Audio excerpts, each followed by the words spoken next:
कभी सोने की चिड़िया कहा जाने वाला भारत ने जब 1947 में आजादी पाई तो देश के सामने कई चुनौतियां थी। एक तरफ देश का बंटवारा हुआ जिसमें लाखों लोगों का विस्थापन हुआ और हजारों लोग हिंसा की आग में जल रहे थे। तो वहीं दूसरी तरफ खाने पीने की कमी ने देश को घुटनों पर ला दिया था। लाखों लोग भूख से मर रहे थे और नेहरू सरकार के पास पर्याप्त संसाधन नहीं थे। भारत को अपनी जनता को बचाने के लिए विदेशी मदद पर निर्भर होना पड़ा था दोस्तों। जिसके बाद 1949 में तत्कालीन प्रधानमंत्री पंडित नेहरू ने अमेरिका से मदद मांगी, लेकिन तब कोई राहत नहीं मिला। इसके कुछ साल बाद एक समय आया जब अमेरिका ने पब्लिक लॉ 480 के तहत गेहूं की आपूर्ति का प्रस्ताव दिया, जिसे भारत के तत्कालीन प्रधानमंत्री पंडित नेहरू ने स्वीकार कर लिया। उस समय करीब 20 लाख टन गेहूं भारत आया और साथ में आया एक अनचाही आफत जो देश के लिए आज तक सिरदर्द बना हुआ है। भूख से मर रहे भारत को उस समय अमेरिका ने मदद के तौर पर सुअर को खिलाने वाला गेहूं तो दिया था, लेकिन यह मदद बाद में भारत के लिए अभिशाप साबित हुई। अमेरिका और भारत का रिश्ता उतना ही गहरा है दोस्तों जितना कि नेहरू जी को लगता था कि हिंदी चीनी भाई भाई हैं। लेकिन सवाल यह है कि कभी सोने की चिड़िया कहा जाने वाला भारत आजादी के एकाएक भूखमरी से कैसे मरने लगा? क्या अंग्रेज इसके लिए जिम्मेवार थे या कोई और कारण था? अमेरिका का दिया हुआ उपहार भारत के लिए एक श्राप कैसे बन गया? आइए समझते हैं इस वीडियो के माध्यम से।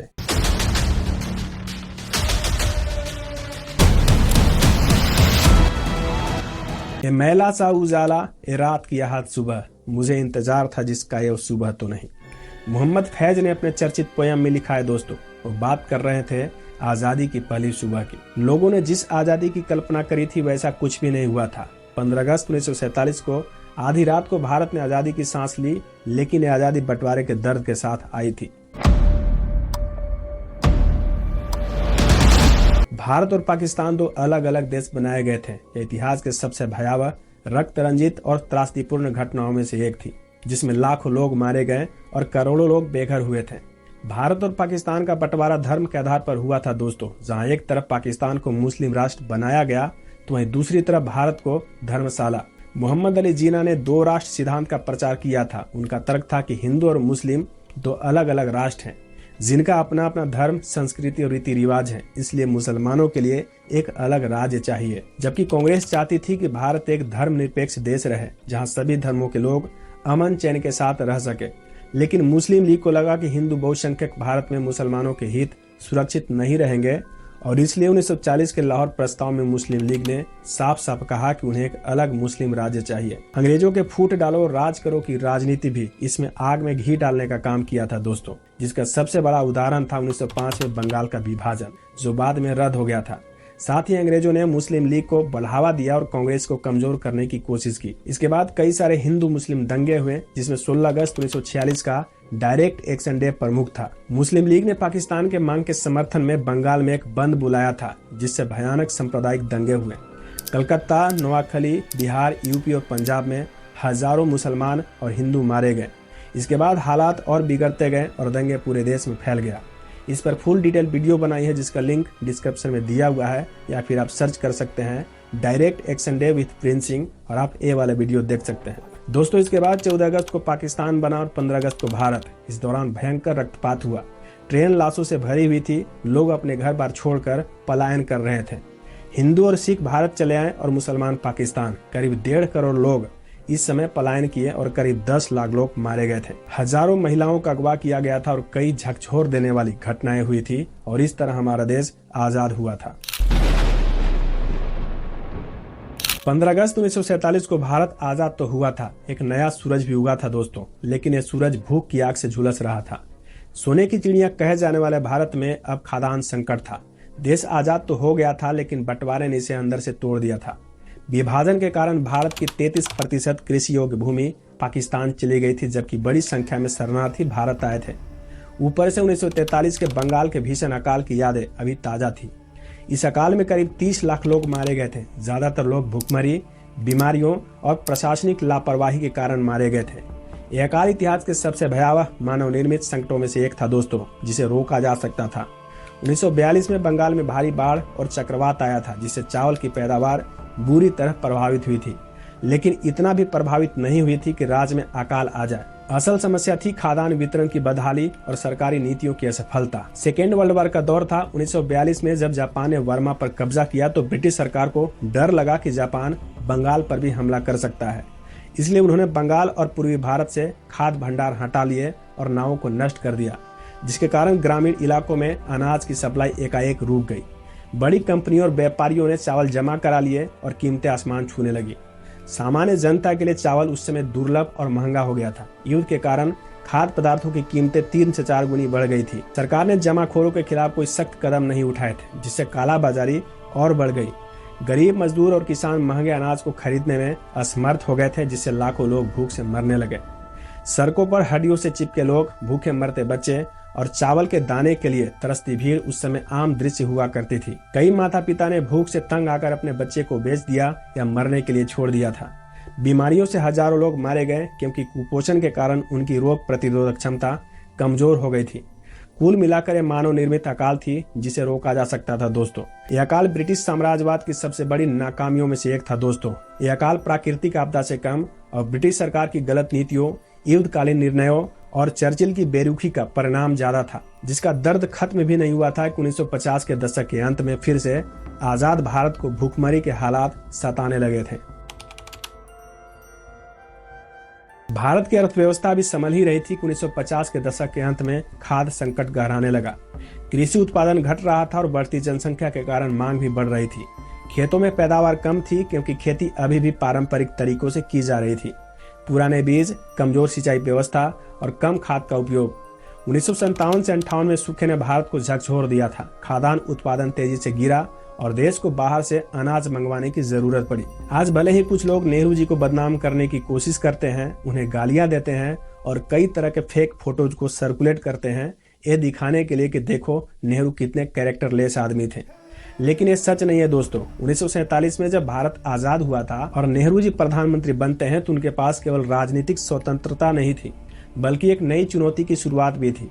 देश की अर्थव्यवस्था जर्जर थी, कृषि प्रणाली कमजोर थी और अनाज की भारी कमी थी। भारत को ब्रिटिश औपनिवेशिक शासकों ने भूखमरी और कुपोषण के कगार पर छोड़ दिया था। ऐसे में नेहरू जी के सामने सबसे बड़ी चुनौती थी देश को खाद्य संकट से निकालना और आत्मनिर्भर बनना। नेहरू जी मानते थे कि कोई भी देश मजबूत नहीं बन सकता अगर उसकी जनता भूखी हो। उन्होंने कृषि आधुनिकीकरण और औद्योगिकरण दोनों पर जोर दिया। पहली पंचवर्षीय योजना 1951 से 56 में उन्होंने कृषि पर जोर दिया और कई सिंचाई परियोजना शुरू की। दूसरी पंचवर्षीय योजना 1956 से 61 का जोर भले ही औद्योगिकरण पर था, लेकिन कृषि अनुसंधान और मशीनरी को बढ़ावा दिया गया। तीसरी पंचवर्षीय योजना 1961 से 66 में उन्नत बीजों, सिंचाई और उर्वरकों के उपयोग की तैयारी शुरू की गई, जो आगे चलकर हरित क्रांति का आधार बना। दोस्तों, नेहरू जी ने भारतीय कृषि अनुसंधान परिषद ICAR को मजबूत किया, कृषि विश्वविद्यालय की स्थापना की, जिससे नई तकनीकों का विकास हुआ। फसल उत्पादन बढ़ाने के लिए बेहतर बीज और सिंचाई प्रणालियों पर काम किया। दोस्तों, लेकिन कुछ लोगों को यह बात समझ में नहीं आएगी। नेहरू जी के ऐसे अनगिनत कार्य है। दोस्तों, 1952 में कम्युनिटी डेवलपमेंट प्रोग्राम शुरू किया ताकि गाँव में बेहतर खेती हो सके। भाखड़ा नांगल, दामोदर घाटी और हीराकुंड जैसी सिंचाई परियोजनाओं पर काम हुआ ताकि किसानों को पानी मिल सके। भारतीय खाद्य निगम FCI की स्थापना की गई ताकि अनाज का बेहतर भंडारण और वितरण हो सके। लेकिन नेहरू की एक कोशिश से जल्द ही एक बड़े संकट से टकराने वाली थी। 1960 के दशक का भयंकर अकाल। 1965 से 66 में भारत में लगातार 2 वर्षों तक सूखा पड़ा था। चावल और गेहूं की पैदावार में भारी गिरावट आई थी।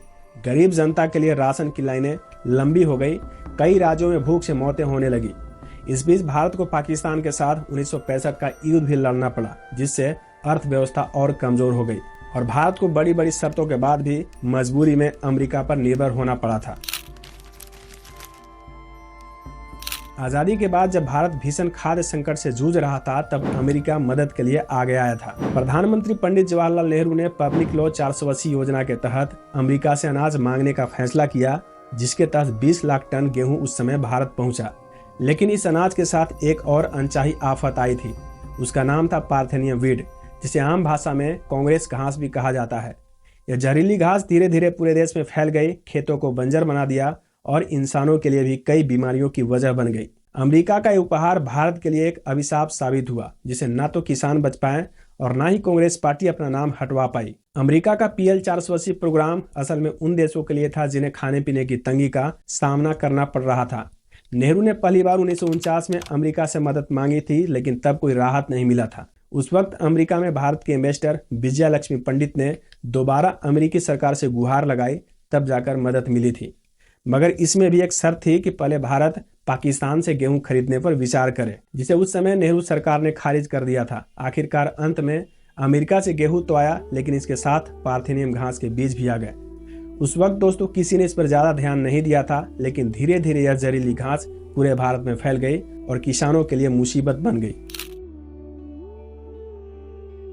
दोस्तों आज पार्थेनियम घास करीब 20 लाख हेक्टेयर जमीन पर कब्जा जमा चुकी है।